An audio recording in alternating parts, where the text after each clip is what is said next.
Season 4, Episode 12 of the Oval, titled Stories We Tell. It was okay. I think I'm going to give it maybe a 7 out of 10, and that's only because of the repeat storylines. And the scene opens with where it left off last week, with Kareem in his bedroom and Barry stretched across his bed. So he called Barry's name. Of course, Barry didn't answer. So of course, this kind of freaked him out. So he grabbed his keys and he went back to the pharmacy. And this is where he questioned Dale. He kept asking Dale if he went into his room, was anybody over to the house last night? And Dale kept telling him, oh, I didn't take anything. I didn't do anything. And Kareem was like, give me your key. Don't come over anymore. And Dale was like, okay. Then he went crying to Sharon. So now they're both confused as to why Kareem is acting so strange. Then he told Sharon that he pretty much kicked him out, told him not to come over anymore. And then she goes, well, I'm going to call Miss Nancy to see if you can stay over there with us. I am so sick of Sharon being homeless and then inviting Dale to come wherever she is. She did it with Kareem, and now she's doing it with Nancy. I'm just going to need her to get her own place at this point. So then we move on to Hunter, Victoria, and Donald, the three stooges. And after Victoria pretty much digested what has happened, she's in shock because she can't believe that she didn't recognize her own son. Then they get into their typical tug of war as to who's the better parent. You don't care about Jason. Well, you don't care about Jason. Back and forth, back and forth. So Hunter left, but before he left, he told Donald to find Jason. Then Donald and Victoria got into the back and forth, and they were trying to figure out when this could have happened. Then she pretty much got suspicious of Donald and started questioning him. But once they got back on the same page, Victoria said that she's going to first find out how this all could have happened, and then she'll find out who did it. And when Donald told her that he's going to get Kyle on it, she said, oh, well, you get Kyle on everything. And he said, what's wrong? Are you jealous? Do y'all think that Victoria is jealous of their relationship? If she isn't, she sure acts like it. Not just in this instance or in this scene, but she's always in his business when it comes to Kyle. Always. So then we move on to Jason and Alan. And Jason is so disturbed, you guys. Like, it's really pathetic. They kind of went back and forth with if Jason was going to shoot him or not. And Alan had to do a lot of convincing to convince Jason that he was on his side and that they were friends. But I can tell you, he did a really good job convincing Jason to just walk into the kitchen. And Jason didn't want to put that gun down to save his life, but Alan said, you can hold the gun, just, come watch me in the kitchen. It's cool. And that was the only way he was going to keep Jason to focus on something else other than shooting him, right? So he did a good job with that. He needs to work for the crisis team or something. Then we move on to Simone and Bobby. And Simone wants to talk and have a drink. So Bobby made her a drink. And she wanted Bobby's opinion on all the evidence and everything that was going on. And then before Bobby could really get into his truth, he did kind of let on to the fact that, he didn't buy any of it and he didn't believe anything that the vice president was saying. She cut him off and just told him, oh, my husband is a true Boy Scout. He's the most upright man that I know. And giving him all these praises, but she really doesn't trust him like that for real. And she wants Bobby to verify the evidence. And she pretty much wants him to track her husband and to try to find out what's going on, because she thinks that this is all a little too convenient. You think? So Bobby agreed to whatever she was saying, and then he left. But I think that he's going to definitely find out that the vice president and Victoria are humping. Then he's going to report back to Simone, and they may just have an affair, because she's going to be crying and drinking. Then she's going to give him something.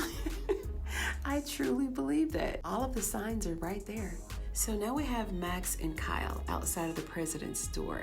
And Kyle still has this boxing match set up for he and Max to just get in the ring and box out their frustrations. He told Max that he's going to have to forgive him because they're both soldiers and this is what soldiers do. And we all know Kyle, everything that he does has an agenda behind it. He's never true to his word. He's always got something up his sleeve. And Max called him out. He said, look, I know you're trying to get me worked up. That's all you're trying to do. And then Sam came out and told him to skedaddle, pretty much. And it's just like, again, they're acting as if nothing happened.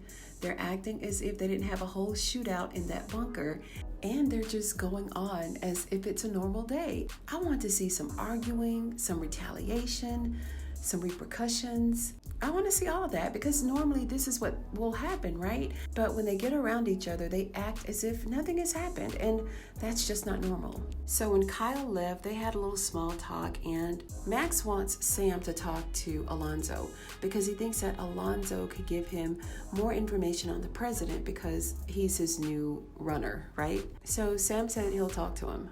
So then Kyle went to see what Donald wanted with him. And of course, Donald had to let him know that Jason is on the loose and that somebody switched him out at the hospital. And Kyle just magically knew that somehow it was Sam because of all the snooping around that he'd been doing. And I guess they came to the conclusion that they swapped Jason out during the CAT scans and all the x-rays that he had to take. He told Donald that he was going to go to the hospital, I guess to look at some security cameras or something, and then he was going to go and try to find Jason. Then before he left, he asked how Lily was doing, and then he was like, well, we haven't, slept together, and I kind of miss it, and Donald got upset. He was like, look, just go and find Jason. Donald is still pissed off because he was with Dale that one time, so I don't know, maybe he'll get over it later, but he's just not ready to right now. Then we move to the White House kitchen where we see Richard and Priscilla.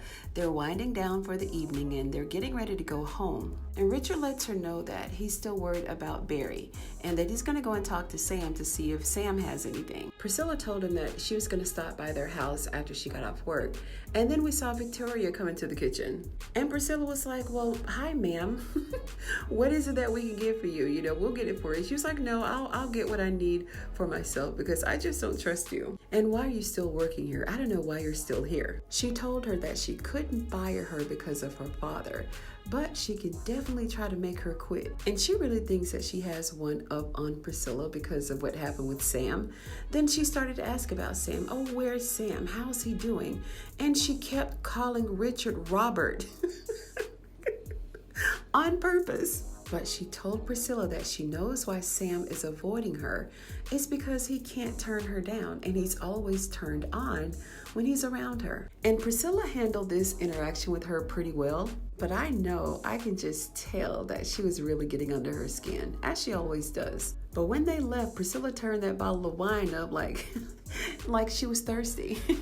It would really be something if everybody on the Oval would just go to one of those rooms and just get drunk. Just get drunk and start talking and laughing and have a good old time, and then a cat fight breaks out or two. That would be nice. Then the agent David called Sam. Okay, so he's not dead, all right? He just told Sam that Jason stabbed him and took his truck. He knows that Sam is mad as with him. Like, he's fired up. He told him that, don't worry about it. I'm going to find him. But I don't know, this is kind of weird and unexpected because I thought that David was dead. I thought he was gone, but coffee and painkillers, stab wounds, I don't know. He survived, so he's still around. Then we see the First Lady calling for Sam, back to back to back. He's busy, ma'am. He's busy, ma'am. He's busy, ma'am. But she keeps calling. Then I guess Sam just got tired of telling her that he wasn't available, so he went up to the main floor, I guess, to talk to her. Then here comes Kyle, and he wants the other agent to snoop on Sam and told him that he wants him to find out what Sam was looking at. He commanded that he go over to the servers, and he wants to know every keystroke that Sam made on that computer. This is unbelievable. Why do you trust Kyle? Like, every time I enter a room, if Kyle is in there or if he comes in there, I would think twice about doing anything in the White House. Anything. Sam needs to really watch his back. I mean, he's already gotten shot. It's like they've already been through the worst, right? So what more can they do? So guys, all right, so we move on to Lily, right? And of course, Lily is still nursing her wounded shoulder. When the doctor arrived, so Donald had enough heart to call on the doctor so that he could get Lily some help. So as soon as she got in there, Lily told him that she had been shot. So she wanted him to come over there to take her bandage off. And he said, oh no, I'm not going to do that because blood Blood makes me queasy. And this shocked Lily a little bit, so she was like, oh, don't worry about it. The bullet went right through. So he told her that they're gonna have to get x-rays to make sure that she doesn't have any artery damages. She told him that the bleeding had stopped about an hour ago. And then he goes, oh, well, maybe we should get you some stitches. So Lily is a little shocked that the doctor doesn't want to know what happened. After she told him that she had been shot, he didn't ask who, what, why, or when. So she said, well, what kind of doctor are you?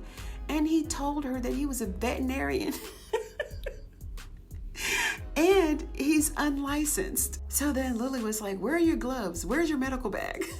And why do you have all that dirt up underneath your nails? And he was like, oh, well, I like to touch and feel the animals.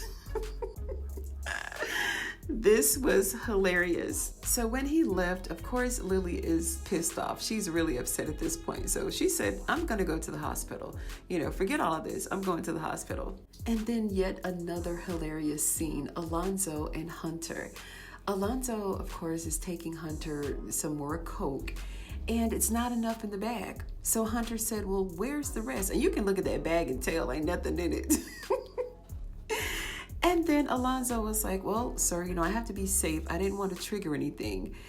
And he's like, I'm the president of the United States, his famous line. So having a little Coke possession isn't a big deal. So he told Alonzo that he's got to go back to the dope house and get some more drugs. And he told him, well, he's not there, sir. The dope man isn't there. And Hunter was like, well, where did he go? Like, where do dope dealers go? Did he go to work? Well, like, where is he?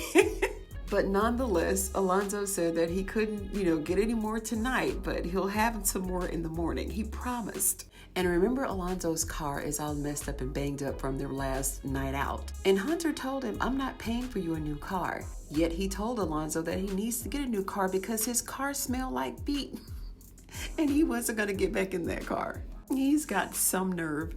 So when Alonzo left out, he ran into Max. And of course, Max made a statement so that he would know that he knew what Alonzo was doing. And Alonzo was like, well, what do you know about it? And he said, well, I used to do it. I used to be you. So he used to go and run for Hunter as well. So he knows all about Hunter's games and everything that he wants, everything that he needs.